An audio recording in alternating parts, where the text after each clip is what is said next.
Waalaikumsalam. Selamat sore, Pak. Eh, ya. Hari ini kita bahas tentang model-model pengambil keputusan. Ada berapa model? Nanti diaplikasikan keputusan-keputusan yang diambil oleh kepala sekolah, oleh pemerintah daerah, oleh gubernur dan sebagainya. Coba kita kaji keputusan mana diambil itu. Yang model-model apa? Ada berapa model? Model pertama rasional atau classical decision making ya. Jadi model rasional decision making. Model ini lebih mengarahkan pada manusia dan makhluk rasional. Jadi manusia dikaitkan dengan manusia katanya. Karena manusia ini adalah makhluk yang diciptakan Tuhan dengan akal. Dengan akal dia berpikir rasional. Jadi model rasional itu adalah model yang diambil oleh orang-orang manusia-manusia yang berakal. Tentunya yang membuat satu keputusan terbaik. Ya. Di model ini banyak diterapkan di berbagai instansi pemerintah, kemudian juga di di lembaga pendidikan ya. Jadi sesuatu secara pikir secara rasional. Dan menuntut pengambil keputusan untuk melakukan sejumlah langkah-langkah terstruktur, mulai dari menemukan masalahnya bagaimana, mengumpulkan informasi menyeluruh, kemudian membuat alternatif, mengevaluasi setiap pilihan, dan akhirnya membuat satu solusi terbaik. Contoh, saya katakan dulu, ada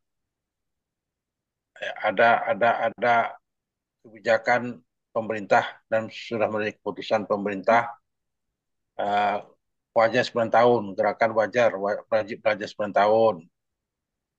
Ini juga berdasarkan analisa, berdasarkan berdasarkan informasi menyeluruh. Jadi bukan hanya sepihak, tapi seluruh masyarakat. Jadi kalau masyarakat semua menyampaikan, itu ada lagi nanti itu, ada beberapa model-model yang kita akan bahas. Tapi modal ini logika, kebijakan-kebijakan pengambil keputusan model rasional ini logika. Ya. Logika berdasarkan logika berpikir. Sehingga disebut adalah pendekatan yang sistemnya meminimalkan bias yang subjektif. Jadi apa namanya hal-hal yang berbau negatif itu dihindari, dikurangi. Jadi yang objektif semuanya objektif, yang subjektif itu dikurangi, ya diminimalkan yang subjektif. Jadi yang betul-betul objektif. Jadi rasional ini keputusan diambil secara logika, rasional, ya masuk akal. Ya, umpamanya ada satu keputusan bersama di sekolah, umpamanya ya. Apa keputusan itu? Keputusan umpamanya memberikan disiplin atau katakanlah sanksi kepada anak. Ya. Ada juga sekolah-sekolah melaksanakan satu keputusan kebijakan memberikan sanksi kepada anak umpamanya yang menyiapkan botol umpamanya ya. Atau ya ada juga botol-botol aqua itu ya. Jadi anak-anak yang terlambat menyiapkan botol. Jadi botol dikumpul dan botol ini bisa diuangkan sebenarnya nih untuk mereka juga itu rasional ya. Kemudian ada dulu zaman saya dulu ada semen. Anak-anak yang terlambat cabut bayar semen.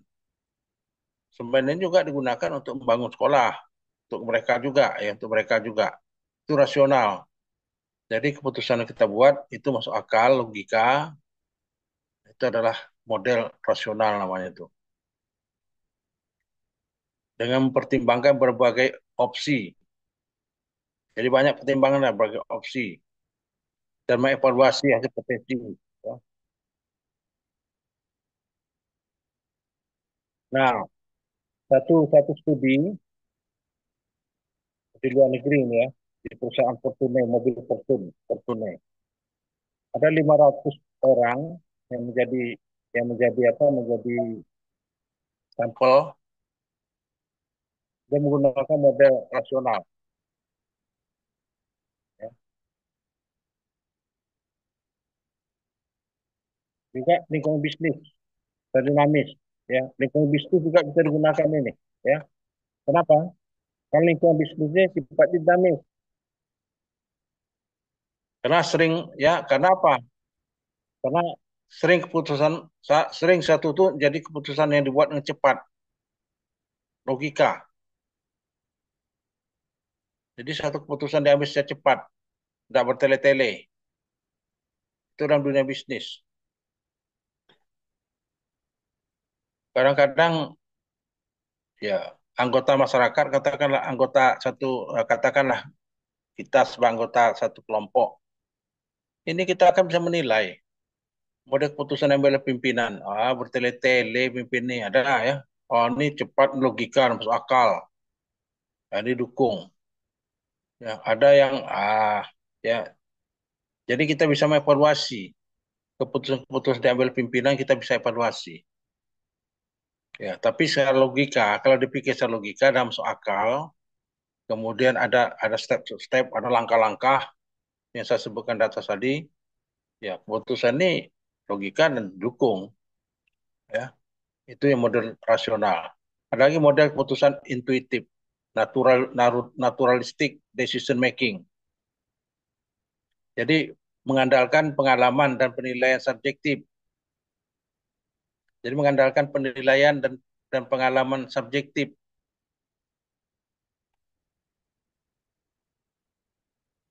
Dan keputusan sering dibuat dengan sedikit informasi, hanya sepihak saja. Oleh karena itu, saudara-saudara sekalian, kalau ada keputusan pimpinan, dia hanya mendengarkan satu orang saja, ini nanti intuisi dia ini ya. Dia tidak akan jalan.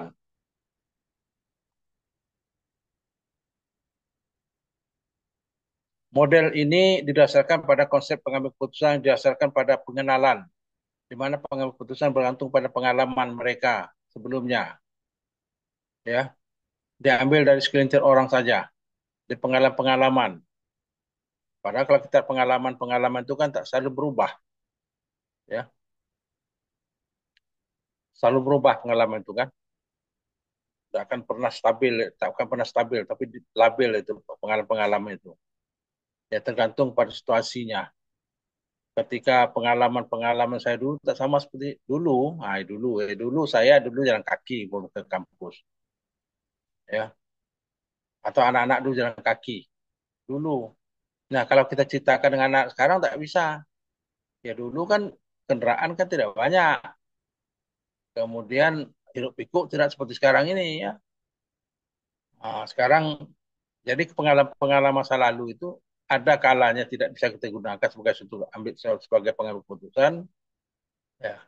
Ada kalanya bisa terima, apalagi informasinya hanya segelintir orang.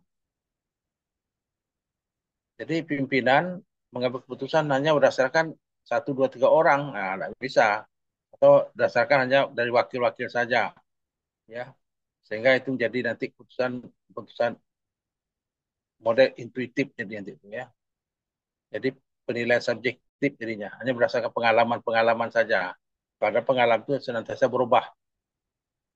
Sebagai contoh saya katakan tadi, dulu kita jalan kaki, ya kendaraan tidak sebanyak sekarang. Kalau sekarang kan tak bisa. Dulu kita jalan kaki, ya dekat, kendaraan tidak dalang. Kalau sekarang tak bisa jalan kaki. Dulu satu pepatah mengatakan, biar lambat tapi selamat. Kan tak bisa. Cepat tapi selamat. Jadi pola-pola lama, pola-pola pengalaman-pengalaman yang kita katakan bahlak dan bahlak itu tak bisa digunakan sekarang. Saya juga bicarakan ketika saya dulu begini seperti saya sampai beranak saya, oh dulu ya, kan tak sama, ya. Jadi membias dia. Itu itu model keputusan intuitif naturalistik decision making. Nanti saya kirimkan materinya. Itu yang saya sebut tadi adalah pattern matching. Jadi Contoh-contoh pengeputusan yang tadi itu pattern matching.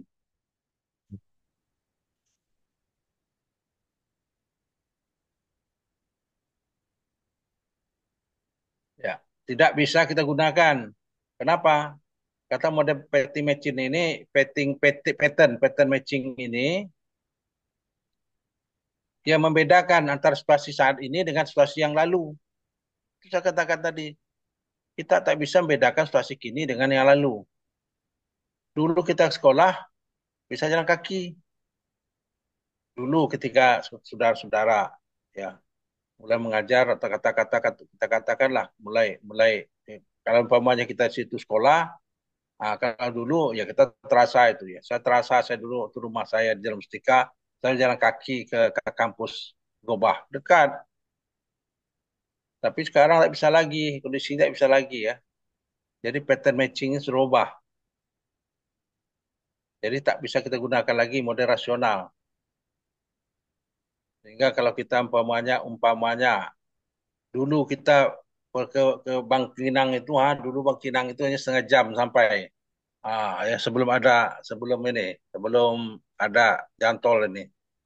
Ya setengah jam sampai dulu. Sekarang 1 jam setengah. Dulu ke Langgam itu, pergi ke Langgam itu, ya dulu 40 menit sampai. Ya, sekarang sudah 1 jam setengah baru sampai ke apa ke Pelawan. Ke Siak juga, ke Siak dulu. Waktu dulu zaman dulu saya ke Siak dekat bisa ya. Sebelum ada jalan tol jalan bagus ini, ya jalan-jalan biasa lah ya. Sekarang sudah tak bisa lagi. Dulu kita ke Siak bisa kita lihat-lihat lewat jalan laut. Sekarang sudah bisa jalan darat lebih cepat ya. Jadi respon kecepatan itu berubah. Itu adalah model-model pattern matching yang yang saya katakan model model intuitif tadi ya. Ada model-model bounded rationality ya. Ini dikembangkan Herbert Simon. Ini membuat model rasionalitas terbatas, menjembatani antara realitas terbatas kognitif manusia dan model rasional. Jadi model ini mengakui bahwa prakteknya pengambil keputusan cenderung menemukan solusi yang memuaskan. Ini lebih memuaskan katanya. Ya, daripada ya ini apa namanya ya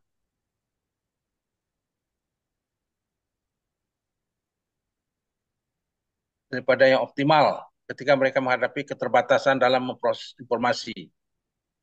Metode ini lebih masuk akal dalam menjelaskan proses pengambilan keputusan dalam organisasi. Ya, jadi ini lebih lebih lebih rasional lagi katanya. Model bounded rationality ini. Tingkat keberhasilan ini tinggi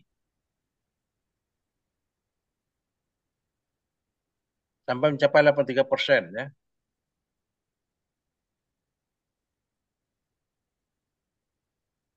Dan pendekatan ini lebih praktis dan dapat dilaksanakan sehingga dapat menemukan satu solusi yang cukup baik. Nah, salah satu keunggulan metode model ini ya, utama model ini adalah efisiensi biaya. Ya, efisiensi biaya. Umpamanya, ya kalau sekarang kan Pak Presiden kita ada satu kebijakannya, ya putusannya adalah melakukan semacam apa, semacam efisiensi biaya. Jadi mempengaruhi ya, mempengaruhi ya kebijakan-kebijakan yang sudah ada. Dan ini sekarang logika juga ya, efisiensi biaya. Kenapa? Karena kebijakan-kebijakan presiden sekarang adalah memotong anggaran-anggaran tidak ya, yang tidak memberikan dampak langsung pada rakyat. Umpamanya katanya adalah perjalanan ke luar negeri, ya, perjalanan dinas ke luar negeri. Ini kadang-kadang memang betul, ya kadang-kadang tidak ada sesuatu yang didapat di luar negeri itu, ya dana cukup besar dikeluarkan. Jadi diefisiensikan, dipotong. Pembangunan yang seharusnya tidak perlu dibangun, dibangun. Ya, kadang-kala birokrat kita ini ya, tidak memikirkan, ya ada juga ya masih ada aparat-aparat kita yang masih berpikir-pikir untuk keuntungan pribadi kan, atau untuk kepentingan ya, kelompok tertentu, wajar saja. Apatah lagi dengan kondisi-kondisi sekarang ini kan, yang anggota-anggota DPR itu kan dia kan perlu perlu perlu suntikan dana, dia punya konstituen. Ya, kalau tidak, ya tentu ada satu apa namanya kegiatan-kegiatan. Kadang ini, ya kalau kegiatan ini betul-betul memberikan dampak langsung pada masyarakat, apa-apa. Ini masuk ke kantong, ini masalah kantong pribadi atau kelompok orang. Jadi jadi efisiensi satu model bonded nationality ini ya. Ada model incremental decision making. Model ini keputusan diambil secara bertahap. Nah, coba nanti ya, ada satu keputusan diambil secara bertahap, tidak langsung langsung jadi, tidak bertahap. Itu setiap langkah itu dievaluasi sesuai dengan kondisi yang ada. Umpamanya, ya pemerintah menjalankan IKN. IKN ini saya kira model ini nih gunakan ya, model model incremental ya. Nah, ya, ketika satu satu apa satu kebijakan yang perlu penanganan cepat, ya ini diundurkan dulu, tunggu dulu. Kita betul-betul memberikan dampak langsung masyarakat, nah, ini kita lanjutkan. Kalau tidak, ya dibubarkan. Kan banyak juga kebijakan-kebijakan atau keputusan-keputusan yang sudah diputuskan bersama, tapi tiba-tiba dibatalkan. Sudah separuh mangkrak, ya. Karena dampaknya tidak memberikan dampak langsung pada masyarakat. Ya. Jadi keputusan diambil secara bertahap, sesuai kondisi yang ada. Juga pembangunan, ya. Pemda, Pemkop, Pemda, katalah Pemda atau Pemkap membangun ini, ya satu kebijakan ini, satu apa namanya, membangun ya, katakanlah stadion, bahwa stadion. Tapi stadion ini dilihat dulu tahap pertamanya. Kalau umpamanya tidak memberikan dampak langsung masyarakat, ya bisa jadi stadion itu tidak teruskan. Kalau atau di apakan dulu, di didiamkan dulu. Nanti tahun berikutnya dilanjut lagi. Nah, dievaluasi lagi. Kalau kalau diperlukan dilanjutkan. Nah, itu disebut ada proyek multi year gitu, ya, multi years. Ada multi year. Multi year itu adalah proyek ya kebijakan-kebijakan bisa berlangsung untuk bertahun-tahun. Untuk kalau itu betul-betul dibutuhkan oleh masyarakat bisa diperpanjang. Kalau tidak ya stop sampai situ saja. Ya. Karena tidak memberikan dampak langsung pada masyarakat. Itu juga berdasarkan evaluasi. Jadi ada juga keputusan bertahap, ya. Tidak langsung kun payakun, jadi maka jadilah iya, ya, tidak. Tapi berdasarkan berdasarkan. Halo, halo, Ya Pak, Ya Pak, masih masih Pak. Pak. dengar, Lanjut, masih dengar ya? lanjut bro. Ini saya punya kok ya saya punya kok hilang apa nih ha? Jaringan Layar saya Pak. nih ha. Jaringannya bro. Ya, ya kalau apa nanti informasikan Iya, layar saya hilang tadi ha. Oh, ya, baik ya, jadi itu adalah model incremental dan pengambil keputusan secara bertahap, tidak secara langsung. Tapi setiap tahapan itu dievaluasi dulu, dinilai. Kalau baik dan memberikan dampak, diteruskan. Kalau tidak, ya bisa jadi dibatalkan atau tidak dilakukan sama sekali. Sehingga disebut dengan proyek-proyek mangkrak, kalau itu proyek pembangunan. Ya, itu adalah pembangunan. Nah, kalau umpamanya, kalau pendidikan susah juga, bisa bisa jadi. Contoh, ya, kebijakan tentang kurikulum KBK dulu kan akhirnya hilang kan, tidak teruskan. Karena banyak pertimbangan-pertimbangan, ya. Banyak pertimbangan-pertimbangan. Nah, kemudian kebijakan itu tidak hanya pemerintah, juga perusahaan-perusahaan juga bisa, ya. Ya. Proyek kelima adalah model pengambil keputusan berbasis bak bukti. Nah, ada bukti. Jadi setiap keputusan itu berdasarkan atas bukti konkret. Kalau tak ada bukti, tidak teruskan, ya, keputusan itu. Ini biasanya keputusan bidang medis atau keuangan. Ya kalau umpama keuangan tidak memungkinkan, ya di apa dulu, dianulir dulu, ya. Tapi kalau bisa bisa bisa memberikan dampak, ya teruskan. Itu juga medis, bidang medis, ya. Umpamanya mengambil keputusan untuk melakukan operasi itu. Ini kadang-kala ya banyak pekerjaan kita di kita nih nanti operasi gitu ya. Sampai di Malaysia sana tak perlu operasi katanya, tak jadi operasi, ya. Karena ada operasi nih di sini saya operasi-operasi ya. Sampai ke Malaysia tak perlu operasi. Ancik dikasih obat aja, obat untuk 3 bulan, nah, makan obat. Tak jadi operasi kan? Itu adalah keputusan berdasarkan data, fakta. Mungkin saja analisa kita kurang tepat. Nah, mereka sudah berdasarkan pengalaman data mereka lengkap, kemudian juga cara berpikir mereka rasional mungkin ya. Anda perlu, Cik tak perlu operasi operate lah gitu ya. Cik kasih obat saja untuk 3 bulan. Nah, makan obat nanti datang kembali kita check up lagi gitu ya kan. Nah, kalau sini kan suruh operasi itu ya.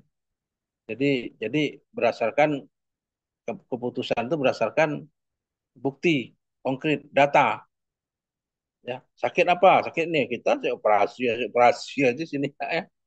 Nah, sehingga akhirnya ketakutan aja kita banyak juga yang takut operasi. Udahlah, tak saya operasi.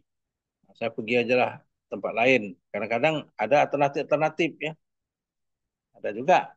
Pergi kita alternatif, tak perlu jadi operasi. Sehat ya. Jadi keputusan itu lebih objektif dengan menggunakan hasil riset dan studi. Riset. Kemudian model berikutnya adalah model partisipatif atau participative decision making. Nah, ini melibatkan banyak orang, tim. Nah, coba sudah lihat nanti apakah di sekolah sudah lembaga saudara itu model participative making enggak, mau decision making enggak? Atau hanya sebagian orang enggak? Kita sudah bicara sebagian orang siapa namanya tadi ya. Nah, secara intuisi kita juga sudah bicara tadi. Sekarang bicara partisipasi. Kalau keputusan itu apa namanya melibatkan banyak orang, anggota, ada kepala sekolah, ada wakil kepala sekolah, ada guru, semua banyak. Nah, maka semua model partisipasi semuanya memberikan pertimbangan, semuanya memberikan masukan-masukan ya. Sehingga keputusan itu keputusan bersama. Itu model partisipatif namanya, participative decision making. Nah, sekarang mana yang harus kita pilih dari model-model tadi? Nanti sudah pelajari lah, sudah pelajari aja ya. Saudara bisa nanti apa namanya mengkaji keputusan-keputusan diambil oleh pimpinan. Oh, ini bapak ini ngambil keputusan ini nih. Ah, ini bapak ini pimpinannya mengambil keputusan seperti ini, model ini pakainya tuh ya. Jadi ini bisa bisa digunakan semua model ini ya mengambil keputusan. Silakan saja model mana mau diambil. Apa manfaat model pengambil keputusan? Ada manfaatnya ya. Pertama membantu mengurangi risiko. Jadi perlu juga model itu kita gunakan. Mana yang kita gunakan? Mengurangi risiko. Ya asal-asal aja kita mengambil satu keputusan. Tidak. Berdasarkan ada modelnya. Nah, ini sebagai pimpinan sudah memahami model-model pengambil keputusan ini ya. Paham. 6 model ini bisa sudah gunakan. Mana terbaik untuk saudara. Ya. Ambil satu keputusan tertentu di lembaga saudara-saudara itu. Kemudian memfasilitasi meningkatkan efektif efisiensi. Efisiensi kerja. Itu juga menyangkut dana, tenaga kerja, ya semualah waktu, ya efektif ya meningkat efektivitasnya. Kemudian memfasilitasi kerja tim, ada tim yang bekerja, ya si A mengerjakan apa, si B mengerjakan apa. Kalau tergantung pada idenya seperti ini ya, oke lah. Bapak tanggung jawab ya untuk bidang ini. Ah, itu kita kita berikan tupoksinya, tugas tupoksi kerjanya. Kemudian mengoptimalkan sumber daya manusianya. Kita optimalkan semua sumber daya manusia yang ada di lembaga kita itu, memanfaatkan semuanya bekerja. Ya. Inilah keuntungan-keuntungan daripada model-model yang disebutkan tadi. Ya, barangkali ini model materi kita saya sebenarnya kurang enak berdasarnya ya. Kurang kurang belum fit betul, dan tahun depan minggu depan fit ya. Jadi ini Abdullah ya materi Oh, kita ya. baik, Prof. Ini saya kirimkan, ya saya kirimkan materinya pada saudara supaya di apa nanti di share ya, dipelajari lah, jadi pahami betul-betul model-model ini ya. Nah model dipahami dan semuanya bisa digunakan kok. Gunakan di mana kita gunakan. Yang kalau kita pilih kalau ini pemain efektif, gunakanlah itu tuh ya. Mana yang baik, yang terpilih yang terbaik, silakan saja. Karena semuanya itu model-model pengambil keputusan ini bisa digunakan. Barangkali ini pertemuan kita ya. Atas terima kasih. Ya, sehat selalu ya. Mohon maaf. Assalamualaikum, selamat sore. Nah, Waalaikumsalam Waalaikumsalam warahmatullahi warahmatullahi wabarakatuh. wabarakatuh. Sehat, Prof. sehat, Ya, Prof. terima kasih. Maaf lahir batin ya, Prof. Lahir batin, Sama-sama. Prof. Ada lagi pertemuan lagi berikutnya lagi ada lagi, Abdullah. Dengan Prof masih ada dua. Ya dua lagi ya. Dua lagi Mm-mm. itu berarti sudah Lebaran. Dalam sebelum Sudah Lebaran, Lebaran masih ada lebaran, lagi. Lebaran. Nah, Lebaran, Prof. Prof. Oh, Lebaran, oke lah. Lebaran. Mohon Sama, maaf lahir batin ya. Prof. Ya, sama-sama, Prof. Mau lahir batin, Prof. Ini Makasih, Prof. ya, ini materi saya kirimkan. Ya, siap, Prof. Materi Ya, share ya. Prof. Ya saya Adib ya. Waalaikumsalam. Assalamualaikum. Waalaikumsalam. Sore. Waalaikumsalam. Sorry, Prof. Ya. Malam. Oke, makasih ke kawan. Udah ya. Capek. Ya, Tugas dengan Pak Jaya belum? Mas Gimana Pak? Pak, Tugas tugas tugas dengan Pak Pak Jaya Jaya. gimana?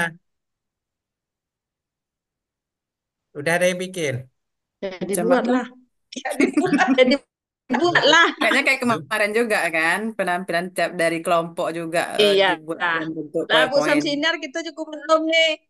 Ini Pak Jan masih buat kelompok PowerPoint, nih. saya bacakan besok. Oh, Iya, pakai Bu kelompok kelompok di kita nih. Buatkan depan. PowerPoint-nya, biar saya baca, Bu Sama Linda. kayak kemarin. Buatnya PPT kan masing-masing, tapi berarti disatukan. dibuat PPT per satu aja. Iya, Bu buat Yuni kirim Bu Yun. PPT-nya Bu Linda, saya baca. Belum ada saya coba. Sama kami belum ada. Kan masih ada 24 jam. Iya, 24 jam. sebentar ya dong. Berapa jam itu menjelang jam 11? Bapak Ibu izin live ya. Bye bye. Ya, Assalamualaikum. makasih. Dadah, Berarti kan Pak Haris Bye. kan tak banyak ada kan? Pak Abdullah buat aja lah PPT. Yang gambaran kemarin udah ada tuh yang punya kita. Iya, Bapak Ibu saya kan izin pulang kampung ya. Pak iya, Jan, iya. buatkan Balik PPT-nya Pak Jan. kampung, Pak Ngomong Jan. dia tuh. Titi, Bapak Ibu hati-hati izin di pulang kampung jalan. ya. Model Pak Jun pulang kampung. Saya judul kita Izin Bapak coaching tuh Ibu. dikasih Bapak tuh berarti udah ada juga saya bahannya. Tinggal Oh, udahlah. nah, Oke. Oke, enak ya ya. besok kita See jangan you. Sampai lama-lama kita jumpa capek. besok. Ya. Yuk, makasih semua Bu Sam, Bu Yuni. Sama, Ya, ya, sama-sama. ya Pak Abdullah ya. Maaf lahir batin. Mari batin ya, jumpa lagi Pastinya besok. Ya, semua ya. ya masih ada besok. Oke, yuk, Assalamualaikum. Waalaikumsalam warahmatullahi wabarakatuh.